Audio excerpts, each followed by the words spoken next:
Today, I'd love to talk about negative gearing. So for the last 10, 15, 20 years, we've been in Australia and we've been told that negative gearing is the best way to invest in real estate. You've got a massive background in real estate yourself. What's your views on negative gearing? Look, negative gearing is a question that refuses to go away. And I'm not a big fan of negative gearing, and you really need to understand what a negative gearing is. Negative gearing is when you're trying to make a loss out of a property so you can write it off on your tax and get a refund. So effectively what it is, Neil, you're trying to lose $1 to save 40 cents. Okay. And doesn't sound like a good idea, isn't it? Doesn't sound right. So we're essentially losing money to save tax. Correct. And so that's effectively what negative gearing is. Now, unless the property values are going to be really rising very, very rapidly to offset that, but who knows whether they will do it or not. You've seen the cycles of booms and busts, and if you really are banking on that, you're really speculating.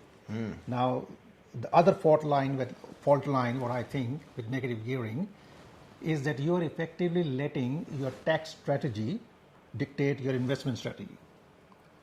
Your investment strategy must always be guided by one thing: return on investment. Perfect. Isn't it? Yes. Perfect. Now, the moment you let your tax strategy guide your investment strategy, you're effectively trying to save tax rather than getting a return on income.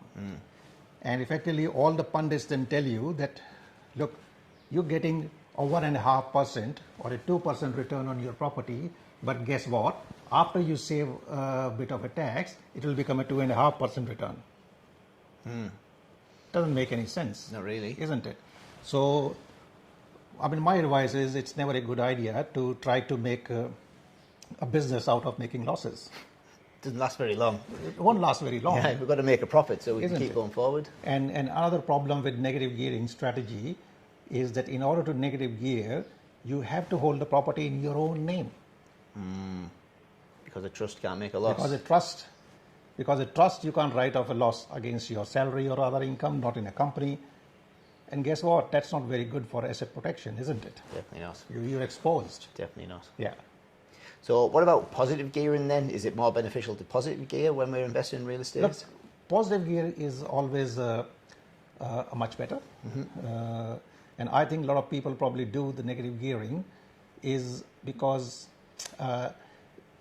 it's hard to find strategies in terms of positive gear.